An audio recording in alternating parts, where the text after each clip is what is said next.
Chapter 12. The Grand Tour. There are many excursions which can be made over and around the Killarney Lakes, but the most important one, the Grand Tour so to speak, starts at the town, proceeds by car to Kate Kearney's cottage, then by pony through the Gap of Dunloe, then by boat the full length of the lakes to Ross Castle, and back to town again by car. This round takes a day to accomplish, and gives one a very fair idea of Killarney. It is about all most of the people who come to Killarney ever see of it. In fact, some of them don't see that much, as will presently appear. Now, Killarney is to Ireland what the Trossachs are to Scotland, and Niagara Falls to America. In other words, its most famous showplace. And so it has passed more or less under the control of that ubiquitous exploiter of showplaces, Thomas Cook. Cook arranges all the excursions. Cook controls most of the vehicles. Cook's boats are the biggest and safest. And so, if you wish to see Killarney in the least fatiguing manner, you must resign yourself to Cook. Let me say here that I admire Cook. There is no place where a traveller is served more courteously, more fairly, or more intelligently than in a Cook office. No one need be ashamed to make intelligent use of Cook. The reason of his disrepute is that he has come to be used so largely by self-complacent people, whose idea of seeing Europe is to gallop from place to place in charge of a conductor. But that isn't Cook's fault. Killarney is the one place in Ireland which every tourist wants to see, not because it is characteristically Irish, but because it has been very carefully exploited. In my own opinion, a trip to Holy Cross and Cashel, or to Mellifont and Monaster Boyce and the tombs of the kings, or to the congested districts of Connaught, is far better worthwhile. But the great bulk of tourist traffic follows the beaten path, and in Ireland the beaten path leads straight to Killarney. As we sat at breakfast next morning, we witnessed the ceremonial rites involved in getting the fishermen started off for the day's sport.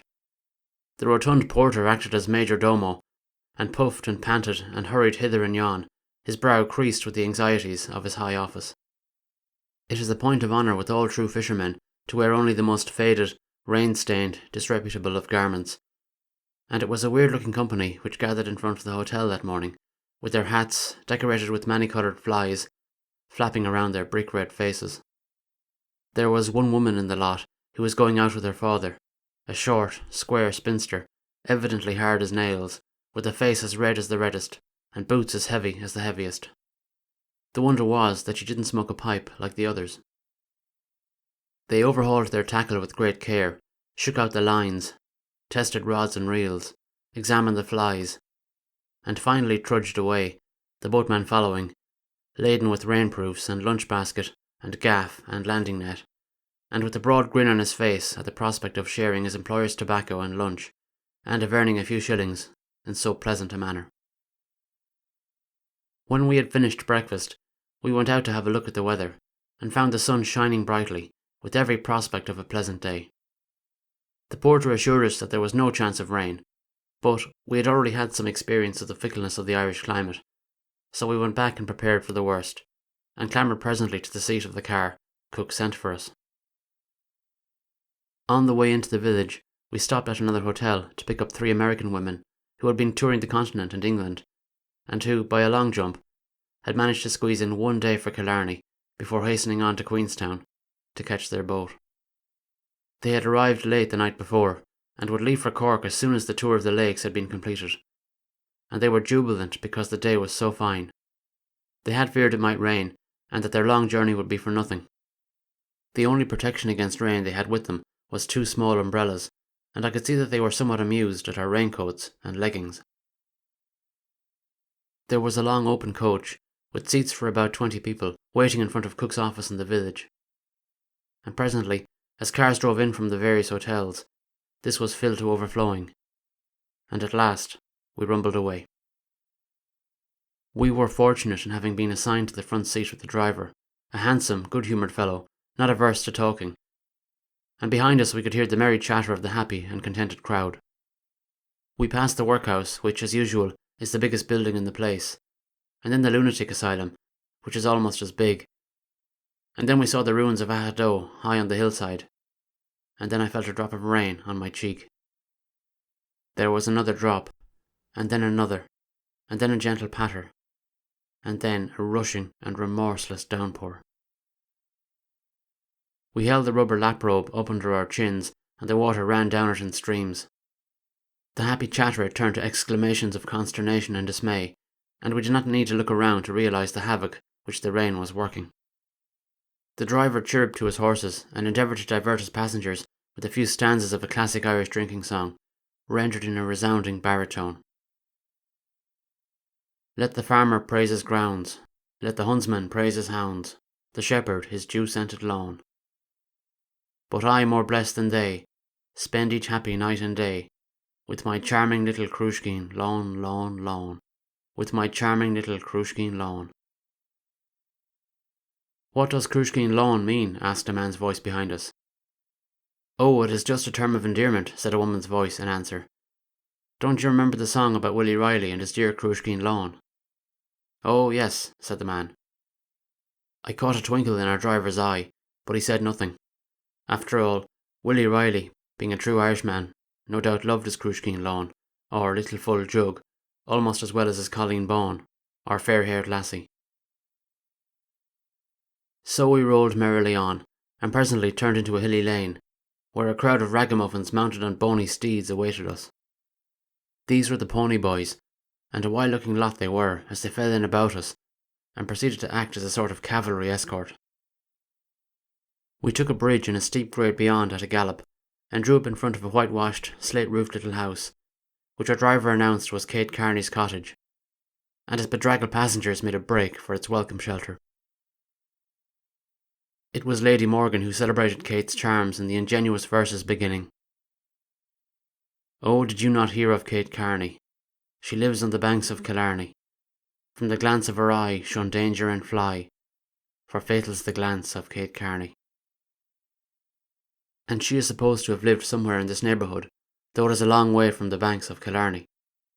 At any rate, this spick-and-span cottage, very unlike Kate's, has been given her name, and I dare say that any of the girls who tend bar inside would answer to it, just to keep up the local colour.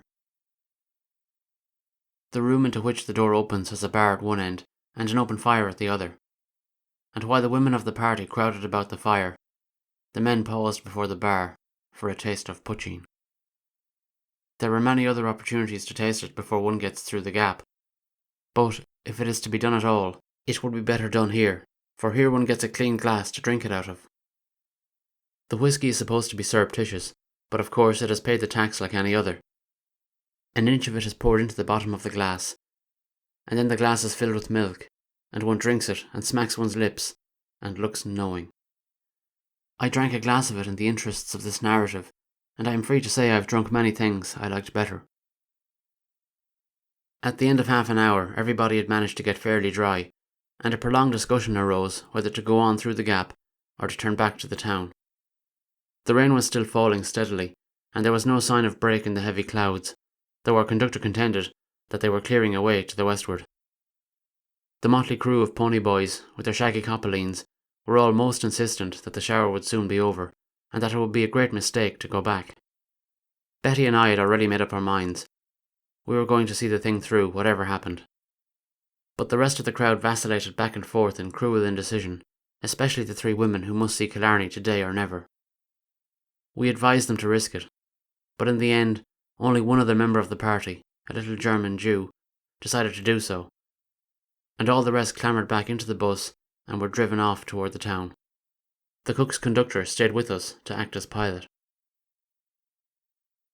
I wish you could have heard the chorus of commendation from those Irish throats as Betty mounted her pony. Sure, she was the brave lady. She was the wise lady. The torrents and cataracts would be that fine. Let the feather-bed trash drive off back to the town. Sure, they were not worth a thought. The shower would soon pass by, and it would be a fine day. And anyway, the Irish rain was a soft, sweet rain that never did any harm. And the gap was the grandest sight in the whole world. So their tongues ran on. I gave my camera into the keeping of the pony boy who was going along with us, and scrambled into the saddle. I have had mighty little equestrian experience since my hobby horse days, and I cannot pretend that I enjoy that ride. for the road was rough and up and down, and the pony anything but a smooth stepper. If I had to do it again, I think I should walk. The distance is only about 5 miles, and a person not thoroughly at home in the saddle has far more leisure to survey the beauties of the gap when he is using his own legs than when he is bumping along on a coppeline. The accompaniments of the ride are more diverting than the ride itself.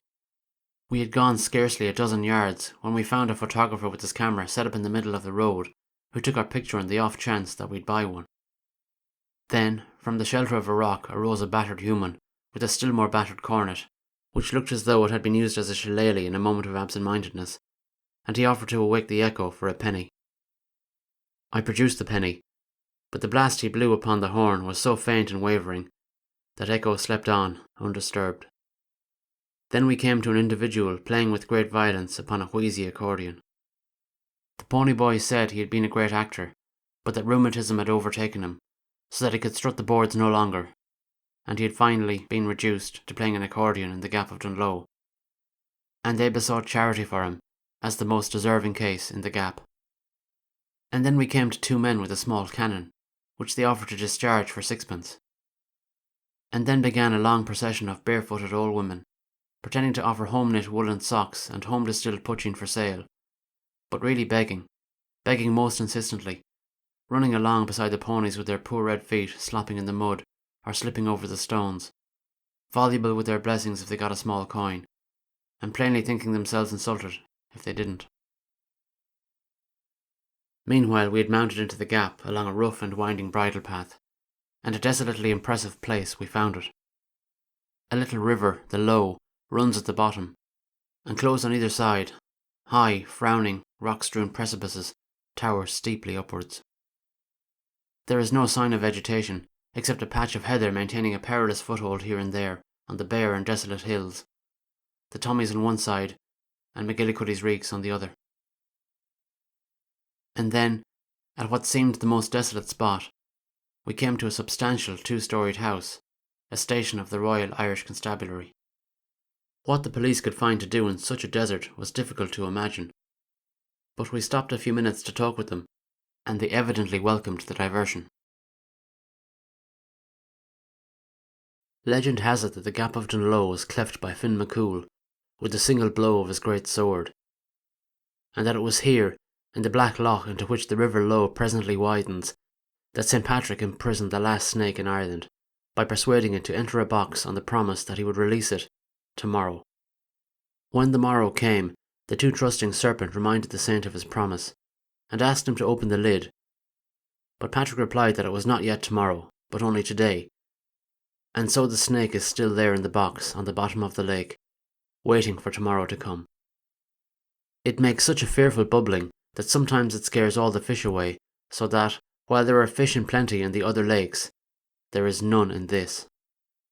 There is a bridge at one end of the lake, and if one makes a wish as one crosses it, the wish will come true. The road mounts steadily, curving from side to side of the valley, and one should stop from time to time and look back, or the full beauty of the place will be lost. We found the wind rushing along the heights as we worked our way upward, and the rain fairly poured at times, so that the cataracts performed splendidly. At least I can vouch for 2 of them, one down Betty's nose and the other down mine. But presently the clouds blew away, and the rain stopped just before we came out on the heights above the Black Valley. This is undoubtedly the most beautiful point of the ride. To the right, a savage glen runs back into the very heart of the Reeks, ending in a pocket shut in by sheer and rugged precipices. Far below lies the valley, with the silver ribbon of a river winding through it, and to the left shine the blue waters of the upper lake. I dismounted at this point, turned my pony over to the boy, and went down the winding road on foot, for I didn't want anything to distract my eyes from this wonderful view. And presently we were down among the trees, before a little lodge called for some unknown reason Lord Brandon's cottage, in which sat a man to whom we had to pay a shilling each before we could pass to the landing place at the head of the lake, where the boats and lunch were waiting. Killarney is about the only spot in Ireland which is exploited in this manner, but here you will find fees exacted at every turn, a petty annoyance which, added to the persistent begging and insistent demands for tips, does much to interfere with the pleasure of the Killarney trip. At the landing we found 2 boats which had rowed up from Rosscastle during the morning, a small one with 2 oarsmen and a larger one with 4. The conductor marshalled us into the big one, took his seat at the stern, got out our lunches, which had been sent up from the hotel, tucked us in with heavy waterproofs, drew the tiller lines across his lap, and gave the signal to start. The upper lake is much the most beautiful of the 3, with its many islands, and the high hills hemming it in. Near its lower end is Arbutus Island, and it is worth pausing a moment beside it to look at the arbutus, that handsomest of shrubs, with the ruddy stem and glossy leaf which is indigenous all about Killarney, but reaches its height of glory on this little island. It is impossible to tell where the outlet of the lake is until you are right upon it, but it suddenly opens out between 2 high rocks, and the boat enters the long range, the winding river some 3 miles in length, which connects the upper and middle lakes. The rock on the left is called Coleman's Leap, and the legend is that, once upon a time, this Coleman, who was lord of the upper lake, was chased down the mountain by some supporters of the O'Donoghue, and took a flying leap across the river, in proof of which you may still see the print of his feet on the rock, where he landed on the other side. Our guide offered to show us the footprints if we required any proof of the story, but we assured him of our unquestioning belief. The reach itself is quite as beautiful as any of the lakes, for its banks are covered with the most varied and luxuriant vegetation.